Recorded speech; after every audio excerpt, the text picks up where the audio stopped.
All right. So I am Brandy Clark, Executive Director of the Glass Art Society, and Jennifer Allison, my colleague, Jenny, will you wave, is our Programs and Events Manager. I think I got that backwards, but she is the one that will be in charge of the Sweden conference after August. She's busily getting ready for for our International Festival of Glass in August. But after the festival, Jenny will be the point person for all conference activities. So if you are a presenter for the Sweden conference, you will hear from Jenny quite often, and she will be your go-to woman on the ground. Jenny and I are both located in the UK. So I know I don't sound like it, but I promise I do live here. So we are on this side of the world, and we thank you for all taking the time to join us today from all over the place. This is very exciting. The 2027 conference in Sweden is 7 years in the making, as I'm sure you all know. We were 6 weeks out from the 2020 Sweden conference when the pandemic forced us to cancel. Probably a good thing, but it was heartbreaking, and we are so excited about moving into 2027 and what this conference has the potential to be. And we're so thrilled with all the interest in presenters. So we are here today to answer questions that you may have, and we are just right off the bat going to open it up to the Q&A, because I'm sure you've all seen the website, read the proposal guidelines, and you know all the stuff that we would tell you anyway. So let's get to why you're really here, which is you have questions and we have answers, hopefully, or we will get them for you. So who wants to start us off?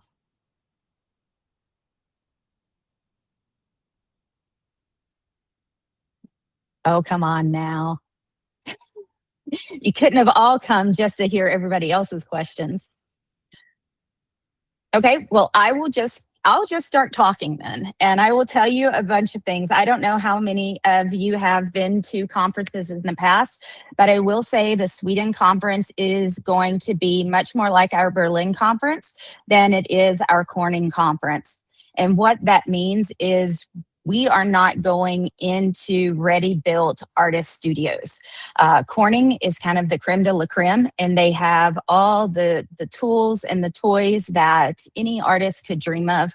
And when we go into Sweden, we will be working with the Kosta Boda Glass Factory as well as the Glass Factory in Boda. But these are not working artist studios. So from that perspective, we will be building a lot of the studios that we will be doing demonstrations and presentations out of.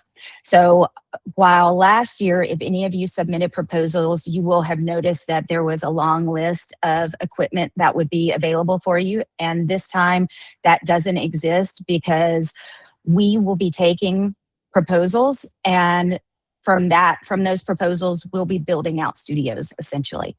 So it works a little bit differently, just to give you an idea of that. Now, any questions? Did that spark anything? I think I saw Mary's hand up. Yeah, there you go. Yep. Hi, Mary. Let me unmute you. I can't unmute you. You're going to have to unmute yourself, Mary.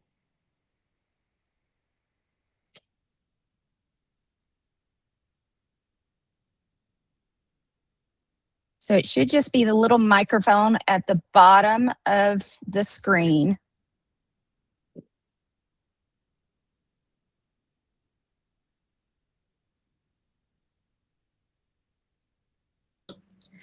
And just to say, while Mary's doing that, if anybody wants to put any questions in the chat instead, then I'll keep an eye on those and we can add them in.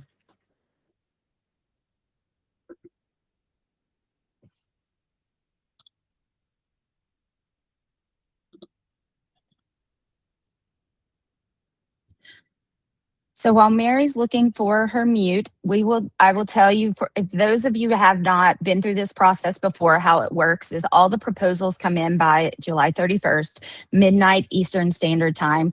For those of you that don't live in the United States, that's New York. If you need to look it up, you can look at the New York time zone, and that's where you're looking at. So they will automatically close at midnight.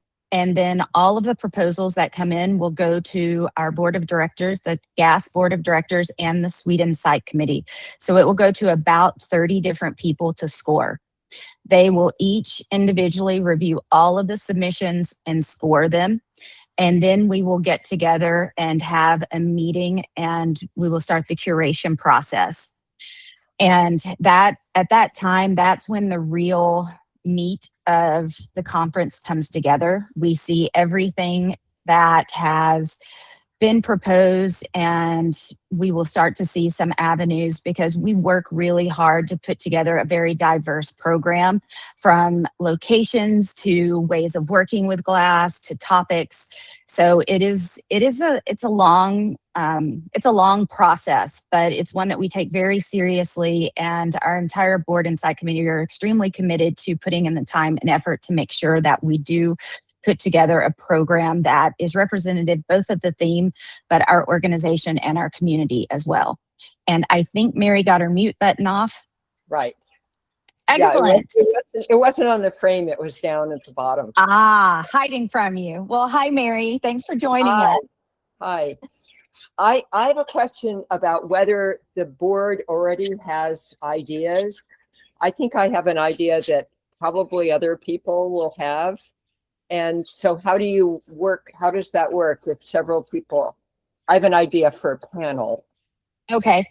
Well, I would say everything, I would put all of your ideas into the proposal, because as complete of a proposal as you can put in, and if you're talking specifically about a panel, if you can include and confirm the panelists in advance, that is going to give you an advantage, because that means that it is fully thought out and that the work doesn't have to happen on the back end. We've had people that had ideas for panels in the past but didn't have confirmed panelists, and then couldn't get confirmed panelists, so they had to drop out a couple of months down the road. And that just makes scheduling a lot more difficult. So I would say get as fully formed as you can, and make sure that you are very clear in your proposal process about the topics and the things that you really hope to hit on in that panel. And this goes for everyone. When you're giving your presentation description, this is not an artist statement. This is what people can expect to see in your presentation, whether it be a demo or a panel or a proposal. We want to know what you're going to be showing and telling people, and what they're going to learn from your presentation. Great. I have one more part of that. If I confirm with the panelists, what amount of money would they receive if they're from another continent? So the panels in general receive a $900 honorarium, and how the panels split it is up to the panel. We really take a step back. We say this is what's available, and however you want to divide it is up to you. Uh-huh. So when I reached out to them, I would give them kind of like the amount that I thought they would be getting, because they're going to ask probably. Yeah. Yes, if that's the way you want to do it. And it really is hard for me to say I'm not trying to be cagey, but it just is, it differs so much by who's involved in the panel. Some people don't take any honorary at all. And if they don't, then that means that other panelists can divide more. So without knowing who your panelists are and what they may be thinking, that's why I'm really hesitant to give you a clear answer. I know that there was one panel this year in Corning that none of the panelists took an honoraria, and they donated the money back to the organization. So, and then there was another one where 2 people didn't take it, so the other 2 split it. So I really... So is there any travel? They would be coming from Africa. There is not. Unfortunately, as a nonprofit, we don't have the funds to support the 100% travel of 100+ presenters that we have at every conference. Just double checking. Yeah, I wish. That's the dream. One day. Thank you. Absolutely. All Okay, I see. Question from Jess. You mentioned building out facilities, but will some demos have access to the Costa Boda facilities? And if so, what do they have available? Hot shop, cold shop, etc. Yes. So we will be doing demos in the Costa Boda factory, and that will definitely be a hot shop. If there are casters interested, obviously Costa Boda is a great place to do castings as well. We will be their cold shop facilities aren't necessarily, and honestly, this is true with most cold shop facilities, and I think Jiyoung will attest to that. Most shop facilities are not designed for viewing.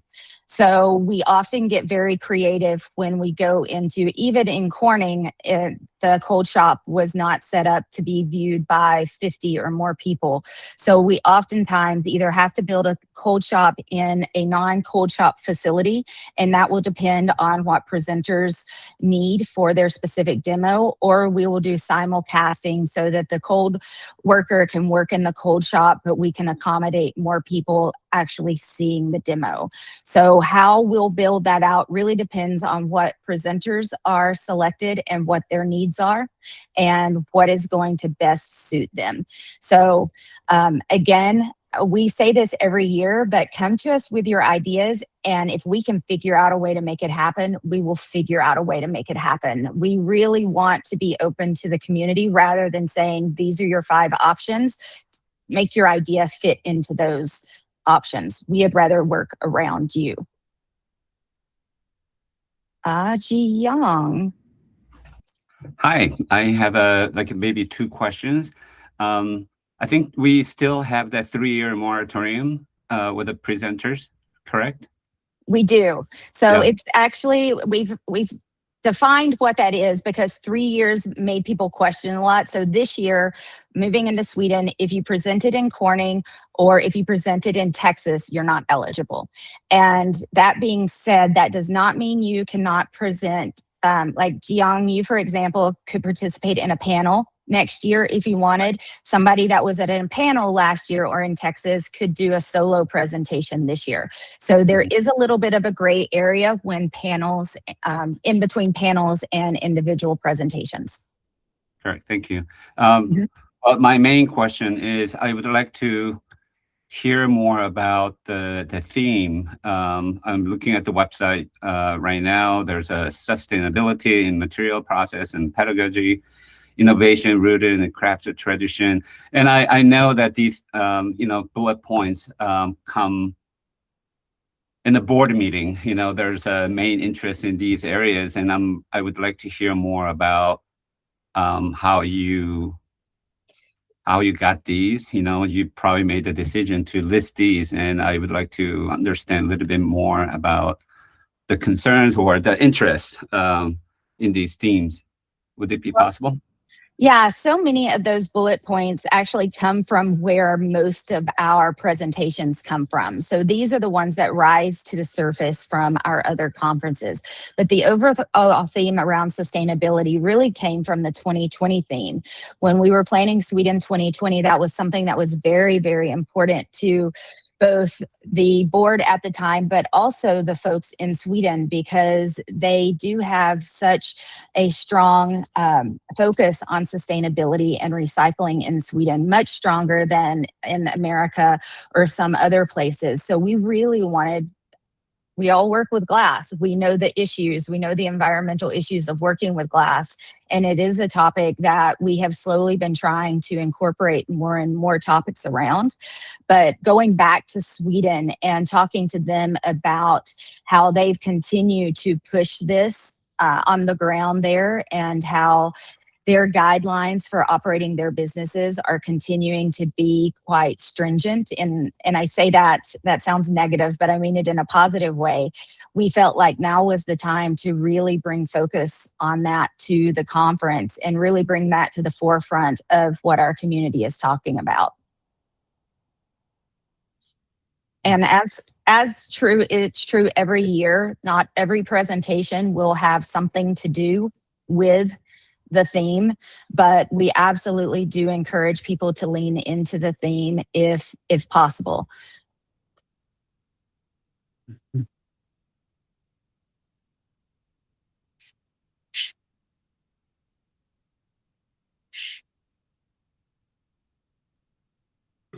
I have a question. Oh, I'm supposed to raise my hand. Okay, got you, Janice. Go. It's very, very early here in California, so. Well, thank you for getting up and joining us. I hope you've had coffee. Yes, that is, of course. My question has to do with videography. In particular, of very small things, because I was thinking about doing a LECMO, but some of the things that I would be demonstrating would be very, very tiny. And so I'm wondering if there would be an opportunity for like close-up hand cameras that would be displayed on a larger overhead screen, or how that all works, or if videos were possible, the pre-recorded videos. Can you just talk a little bit about how that usually works, or how it would be planned for Sweden? Absolutely. And we do it both ways, honestly. We've had folks that have, especially in LECMOs, have brought pre-recorded videos because they've had historical problems with recordings and didn't want to risk it, which I absolutely understand and respect. We do oftentimes do close-up filming, though, or camera simulcasting. Is that the right word? Of both for cold working, flame working, and in LECMOs. And I would say one of the questions on your proposal asks about special equipment and things that you would need. So I would say include that in there. If you were thinking you would prefer to do it live and have that that presented up on a screen, I would just include that in there so that as we're putting it together and we're looking at what all things we can put in different spaces, that we know that that is something that you're interested in, because planning it 9 months out is much easier than 6 weeks out. Sure. And I'm assuming there would be some HDMI capability if I brought my laptop to do PowerPoint slides or whatever else. Absolutely. And once we get closer to time, each group will have communications, lecturers, LECMOs, and then demonstrators will be in direct communication with the people on the ground that are going to be in charge of their areas, so that you can get into the nitty-gritty specifics of what you need to bring, what you need to prepare, how, if you want to send it in advance so that you're protected. There's one living in the cloud and one living on a flash drive, whatever. But all of those communications will be had with all the various groups as we get closer to the conference. Great, thank you. Mm-hmm.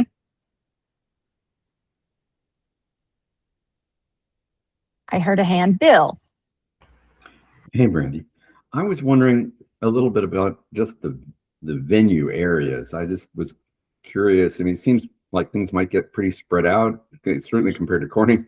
I'm just not quite sure how people are going to move around. And well, compared to Corning, yes, but we are still planning on most of the activities happening in Costa. And Costa is a town of 850 people, which is mind-boggling, that we have the potential to have more conference attendees than they have residents of the town. So all of the activities will be very walkable within Costa for sure. And for those folks, the caveat there is with 850 people in the town, you might imagine that there aren't going to be enough hotel rooms for all of the conference attendees. So we will be partnering with hotels in Beckwa and running shuttles back and forth. We'll also be doing probably a couple of activities there. That's where the Glass Museum is. That's where the cathedral with Bertil's work is. And there are quite a few other things happening in Beckwa. So we will probably have some activities there, and any of these activities that are happening outside of Costa, we will shuttle, just like we typically do if we're doing a fire starter event or a gallery hop that isn't walkable, we'll do shuttles. sure. So given how, I mean, that was the thing I noticed was, these all small towns, how many people, I only came to Corning, so I don't know any other experience. How many people do you expect? We are expecting between 1,000 and 1,200, honestly, given the excitement that we've been receiving around Sweden and given the popularity of Berlin. And that is because it's just yeah, honestly, it's easier for our European membership to get there. So we'll probably see a large European contingency, I imagine. But yeah, we expect it to be between 1,000 and 1,200. Thank you. We have a couple of questions in the chat. That's where I was just heading. So, quick question about the demos. Are they open to more emerging artists, and how detailed do we need to be in our proposals for the demos? Step-by-step process description or general idea of techniques and sizes? Absolutely open to emerging artists. That's when I said we try to have a diverse offerings. That also means from your experience level. So we try to include presenters from emerging all the way up to they've been working with glass for 60 years. So absolutely encourage emerging artists to put in proposals. And I would say somewhere in between. We don't need step by step, but we do need an overall description of what you're thinking regarding technique and size and what is unique about it. And that's another thing I want to underscore. What is unique about your presentation idea so that it is different than anyone else's? And I'm just going to pick on the glass blowers for a second. So if you want to put in a proposal for a demo, don't say you're going to blow out a large vessel. Don't say that, because that's what most people are going to want to do. So what is it that makes yours unique? What specific techniques do you want to use? What makes how you work with glass different than everybody else? Tell us a little bit about what makes your art yours. And I know that may sound contradictory to when I said it's not an artist statement, but these are two different things.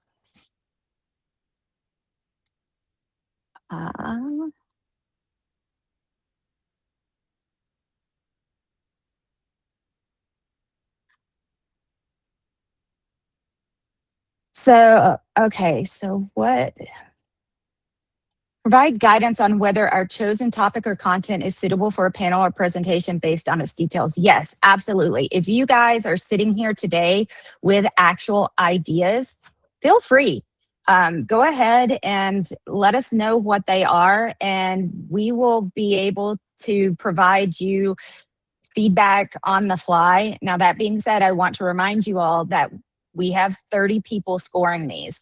So the feedback that we can provide you is going to be based on historic conferences and how things are discussed and planned out. But I will say every single conference is different. And that's another question I get asked quite often is, if you've submitted a proposal before and not been selected, would I suggest that you submit again? And the answer is absolutely yes. Because even this conference in Sweden, which we planned 7 years ago, this is going to be a completely different conference than the 2020 conference was going to be. We're living in a completely different world. The town of Kosta is completely different. The gas organization is different. So it's a completely different thing. So never get discouraged. And I know that's a hard thing to accomplish, but don't get discouraged if you are not selected, because it more often has to do with the conference in front of us and not your proposal.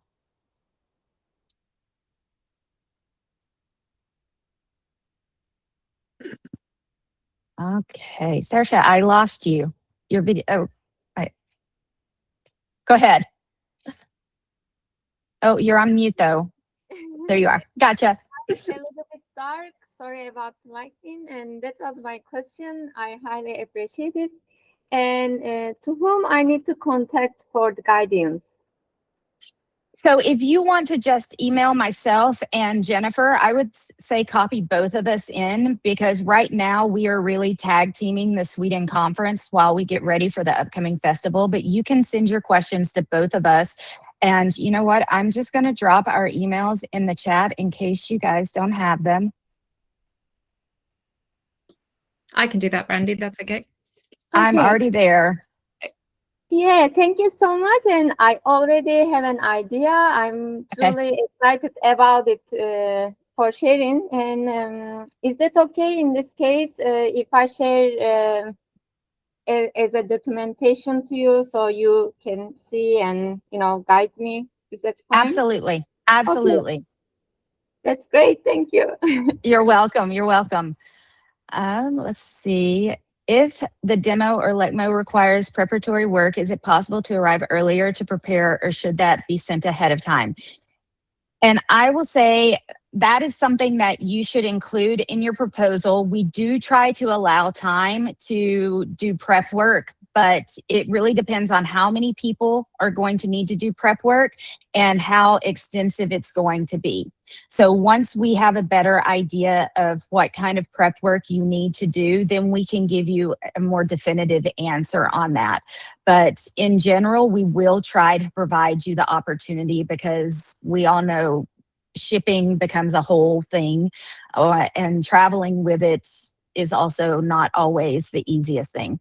So we'll be able to give you more guidance on that once we get through the proposals for sure, but there are options.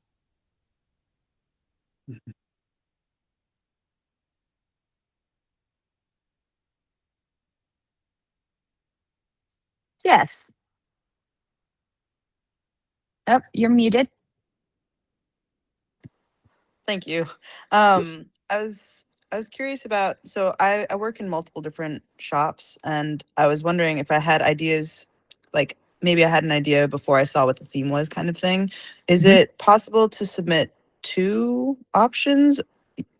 Yes, it is. And that's a great question. You're not limited to submitting one proposal. You can submit multiple lecture proposals. You can submit a demo proposal, a lecture proposal, and a LECMO proposal. All the ideas that you have, feel free to submit proposals for them. We do not limit it. Now, that being said, the likelihood of more than one of those being accepted is slim. So I just want to be very honest and upfront with you all about that. Thank you. Yeah, absolutely. And just another thing that no one's asked, but the past few years, we have been receiving just over 200 proposals for each conference, and we take about 70 to 80. Just to give you an idea of what the scope is.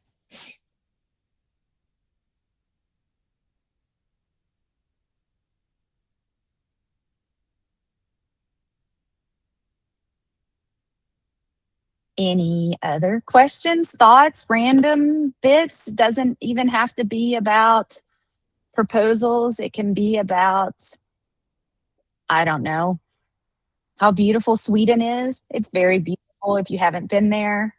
Laura. Hi, I have a question. I feel like I know the answer, but I'm curious if there is an option to schedule a LECMO with like split, so that there's like a setup period in a kiln and then like the next day pulling it out, or like are there options there with scheduling?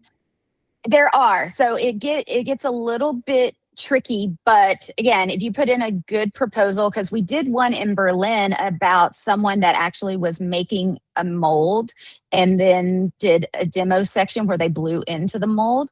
So those things are fun and different. So we do try to make them work if at all possible. So yes, if that is what you would really like to do, I would encourage you to do it, because I keep saying it, and I want you all to know that I really, really mean it, is that bring us your ideas. And if there's a way for us to pull it off, we will, because that's where so much of the fun of the conference is, and that's what makes each year different, is that it is not just the same prescribed presentations. You guys come to us with sometimes off the wall ideas, I'm not going to lie, but if we can make it happen, we want to, because that's fun for us as much as it is for you.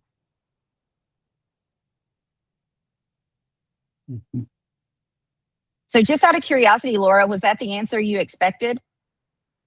Yeah, I think so. Yeah, Okay. like it might be complicated, but you're open to it. Yeah, but I didn't want to propose it if it was like definitely no. Yeah. Yeah, no, absolutely. And those things, especially if we know about them up front, and again, this is another bit of advice that I would give everyone, as much information as you can provide up front about what you might need is going to be beneficial, because and especially going into a place like Sweden where we are building out so much of the studios, we had a lot of flexibility in Corning because Corning has almost everything. And we're working with a really, really knowledgeable and dedicated large staff, and that we're not going to have in Sweden. So the more information we have up front allows us to prepare and allows you to have a better experience as a presenter.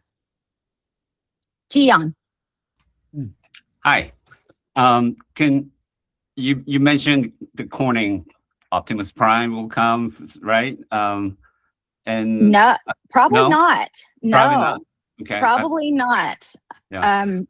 I'm just wondering, well, I did the presentation in Corning, so I'm not going to do it, but do you have a list of venues for demo, like, different factories, or there's a private studio, or more studio art studio, or the factory for kilns, cold working, glass blowing? Yeah, so we'll be doing several or a lot of it in the factory itself, in the Costa Boda glass factory. There is also a small private studio that the factory has now acquired that it's called Costa Glass Works. That is it's basically on the same campus as the factory, and that has a hot shop, but also has a stage that we have talked about setting up for the flame working studio. So those will be happening there. They have a large arena that they did not have in 2020 that was built for sport, but it also has lecture spaces. So we'll be doing the gas market will be set up in that space, as well as a lot of the lectures will be in that space.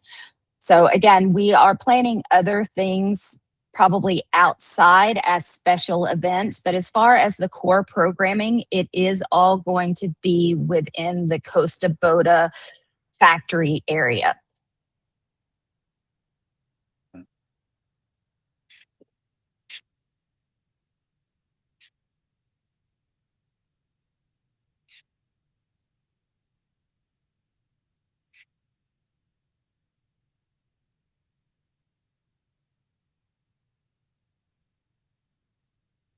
There is not.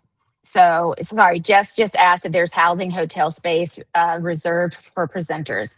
So no, we will be putting up in the next few weeks, though, on our website, all of the hotels that we have blocks and discounts for, so that people can start reserving. That is one of the first questions that we get, is where do we stay? I think a lot of people are more anxious to get their housing taken care of than their actual conference passes. So we will have that information out to everybody in the next couple of weeks.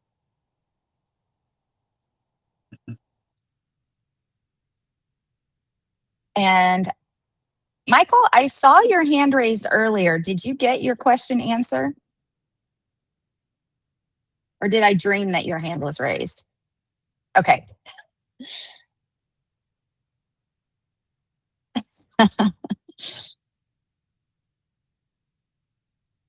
Let's see. What else? What else might you guys need to know? So we hope to notify, and I think this is all in the document that's out, but our plan is to notify applicants in September.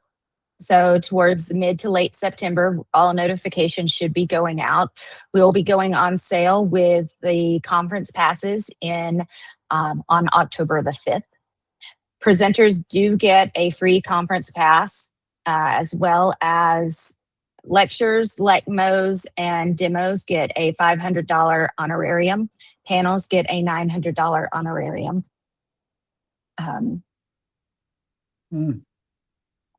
Let's see. I have a question. Can a lecture be by two different factories? If like two different groups from Africa were talking about sustainability, could the lecture be the two of them? Yes, you can have co-presenters in a lecture. Okay. And So yes, and we've had co-presenters and demonstrations before as well.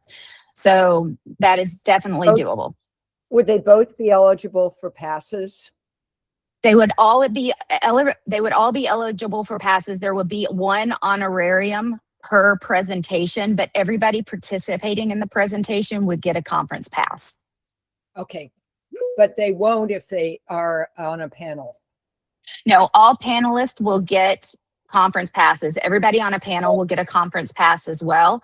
So if you are presenting in any way, shape, or form, you will get a conference pass. The caveat to that is if you are a flame worker and you need or want an assistant, you will not get, your assistant will not get a free conference pass.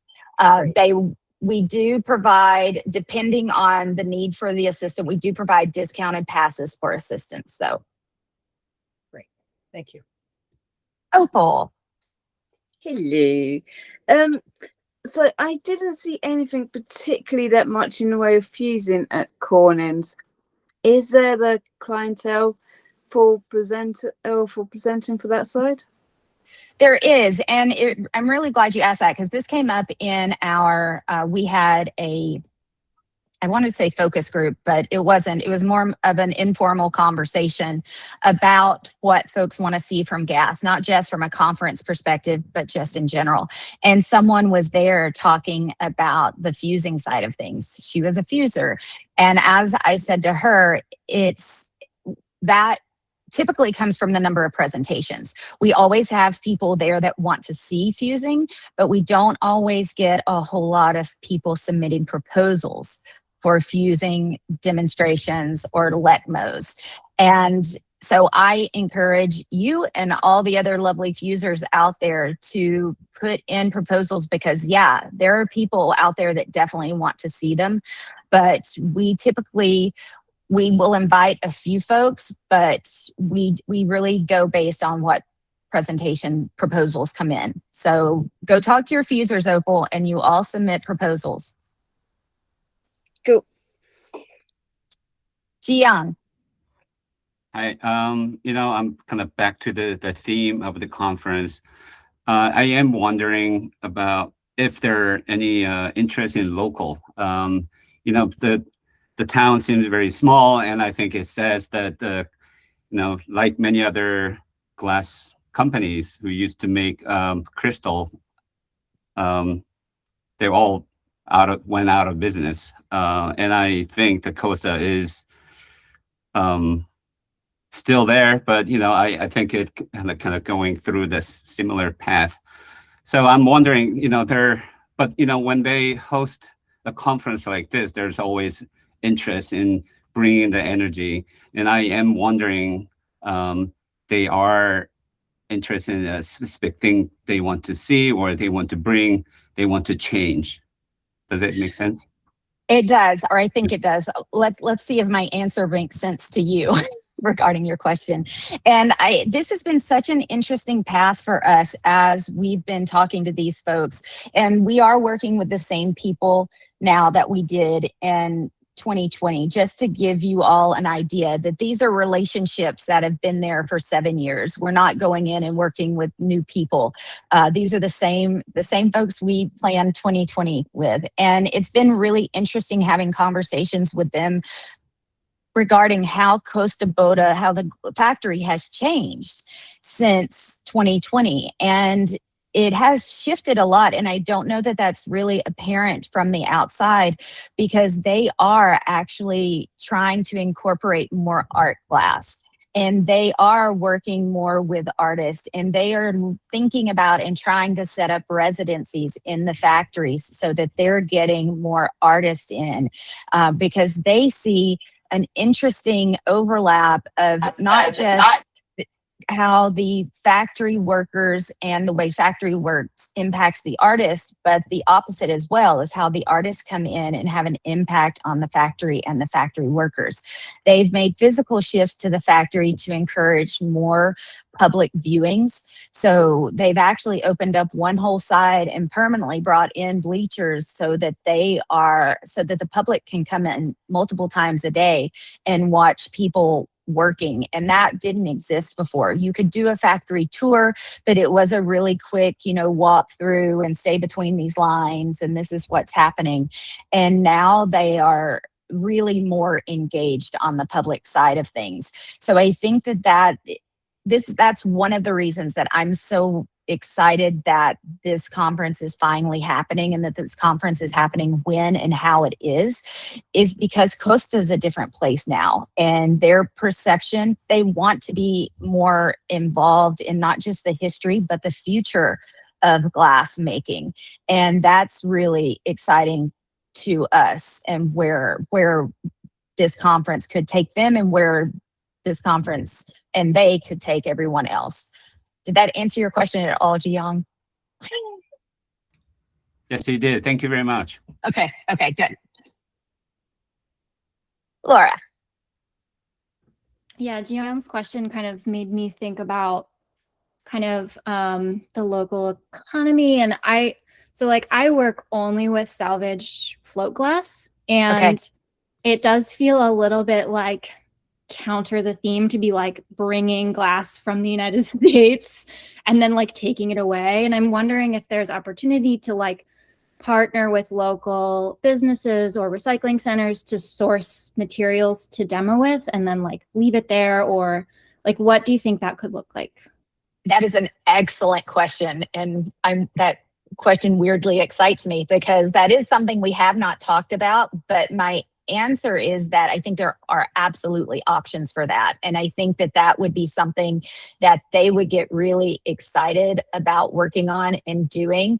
And be sure and put that in your proposal, because I think that is, you're right, bringing materials from the US does feel very counter. So I love this idea, and it's now on my list to talk to them about when we talk next week, just to kind of get them thinking about it and already working on it. One of the things that I always found interesting about working with Sweden is that it is less expensive for them to recycle than it is to not recycle, which is the exact opposite in some parts of the world.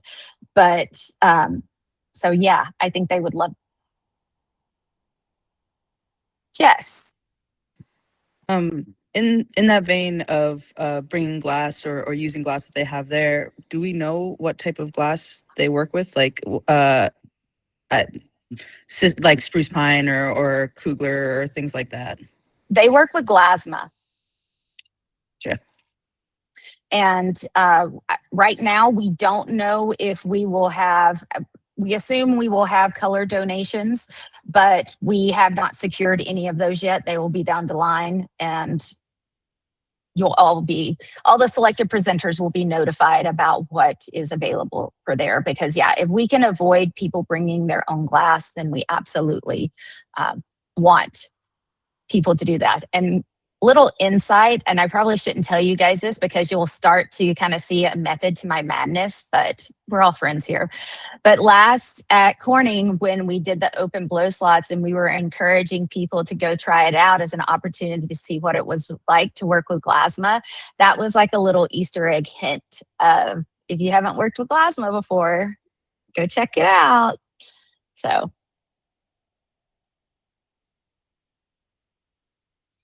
All right. Let's see what we got.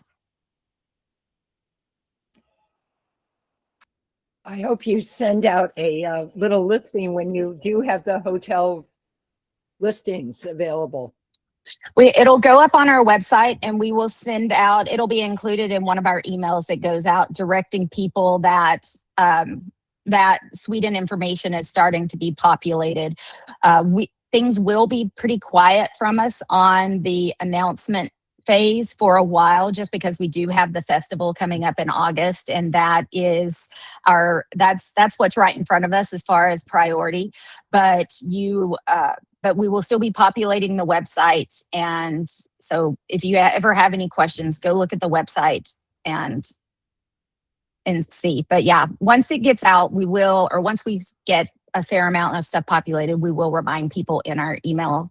If you're not on our email list, I highly encourage you to sign up for our email list, because if it's either on email or social media or where we put most of our information, website, but.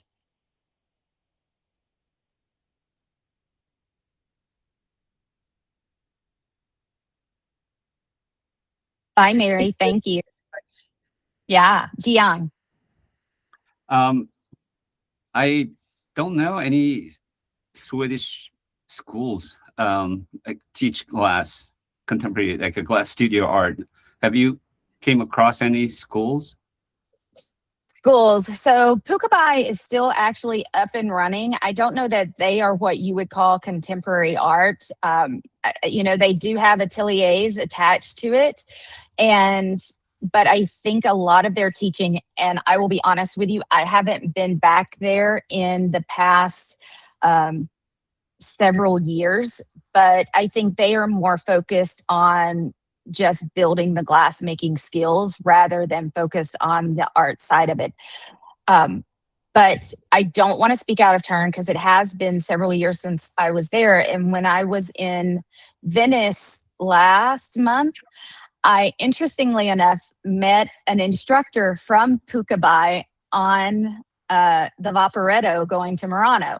And we were just chatting about it. And again, I guess it was actually in May because we hadn't had the Corning conference. We hadn't announced the Sweden conference yet, but I knew it was coming. So I was starting to pick his brain a little bit and made sure that we connected. So he's actually someone that I want to follow up with because as one of the closest schools, I do want to get them involved and get their students involved. Then there must be some, like a vocational school, like in Czech, there's a Novibor, you know, there's a secondary school that, you know. And that's what I think Pukabai, when we were there in 2019, 2020, that it was more focused on that. But I am wondering because we've been hearing more flame workers are coming out of Sweden because when we were there in 2020, we couldn't find any flame workers, and that has shifted, and neon is also starting to grow in Sweden. So I don't know the actual answer to your question, except there are these little pockets of education happening, even if they're not in a formal program. All right, thank you.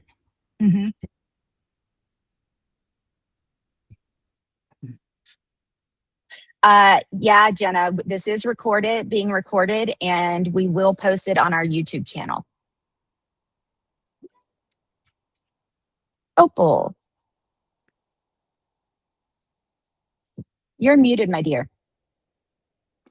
So I am, sorry. You mentioned in Neon Lights, would we be able to do collaborations with other artists? Of course. Because you said Neon Lights just gives me an idea of, would you be able to do a collaboration side by side if I was doing Fusecast and they was doing Neon Lights to join in together at the end? Yeah, I think we could. I'm trying to visualize where that would happen. But yeah, I think that would be really interesting. I'm a girl who loves collaborations, and I absolutely love it. And I think that would be really, really interesting. We haven't had a whole lot of neon collaborations come up. I don't believe, I'm trying to think if I remember any, but I think that would be really great. Superb. You've got my wheels turning a bit more now. Thank you. I try. It's trying to figure out how to actually get a fused glass demonstration actually working, seeing as half of it is done at obviously before kiln firing and then the process afterwards. But if I was incorporating it with Neon Lights, it could be a little bit easier. Well, and what you might want to do, because we have traditionally done fusing as a LECMO for that very reason, because as wonderful as the finished product is, watching it takes days and can be quite tedious. So LECMOs are much more like a cooking show where you're like, this is how we put all the ingredients together and ta-da, it's done. So we could actually do something that was a little bit LECMO demo-y for you, because you could do that whole starting, finishing, and then really finishing by connecting your finished piece with the neon pieces. So it could be a new thing, a LECMO demo. Yeah. I like to don't try know. and break boundaries, you know. So yeah, Okay. that could be fun. I go. Yes, yes. Thank you. Mhm.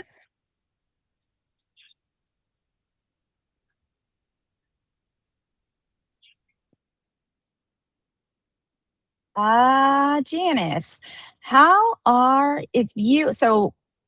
if you're not sure if you're getting gas emails, I would shoot an email to info@glassart.org and have them check, because one of the issues is if you ever have unsubscribed, then we can't resubscribe you. And that has happened to several folks at some given point. And unfortunately, we can check and let you know for sure. And that's the route I would go, just so we can check for you. We don't send out a ton of emails. We have a regular gas network that goes out every other month. But other than that, we try to be very selective. Leading up to the conference, if you're registered, you'll get a whole lot of know before you go emails. But I would email info@ just to double check. Are LECMOs possible in the hot shop if the prep work for the hot shop part is not traditional? I would need much more information on that. Traditionally, we say that no, LECMOs are reserved for kiln work and for mold banking, and demos are reserved for hot and flame and cold and neon. But that being said, if you have a really great idea and it needs something and it can be accommodated in the time and the space that we have, we would absolutely be open to it. This is again where I said earlier, just be very specific in your proposal about what you're thinking and what you would need to make it happen, because that will allow us to make plans and really figure out if we can accommodate it. So it's not a no, it's a not normally, but maybe.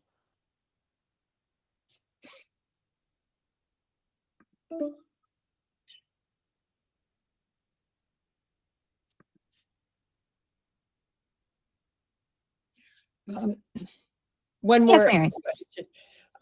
Can we make more than one proposal?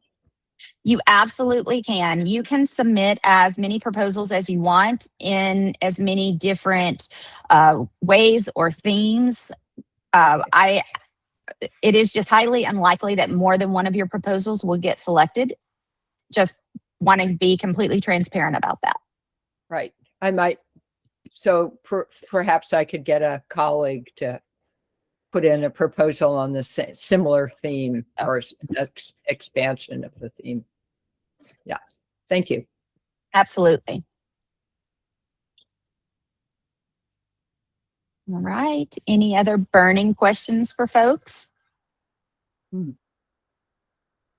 Well, and we are doing another one of these info sessions. So this is not your last opportunity to ask questions and get answers. I'm thrilled that you all came so quickly after the proposals open, because it does give you time. You still have a full month to think about this and write it up. So I appreciate your getting a jump on things, but also, and Jenny, I'm going to ask you if you can remind me and the rest of us when our next info session is, because I don't have that in front of me. It's on Thursday, July the 23rd, 3 p.m. EST time. Okay.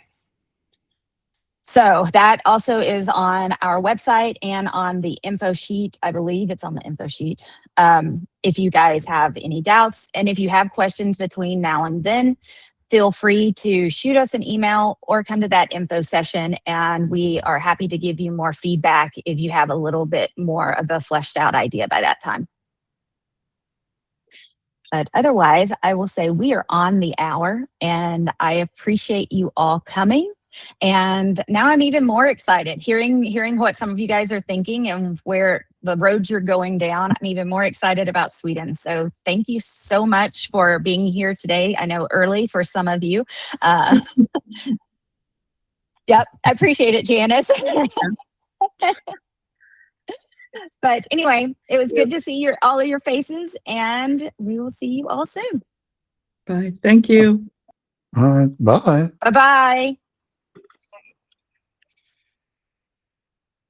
I'm going to turn off our recording. Except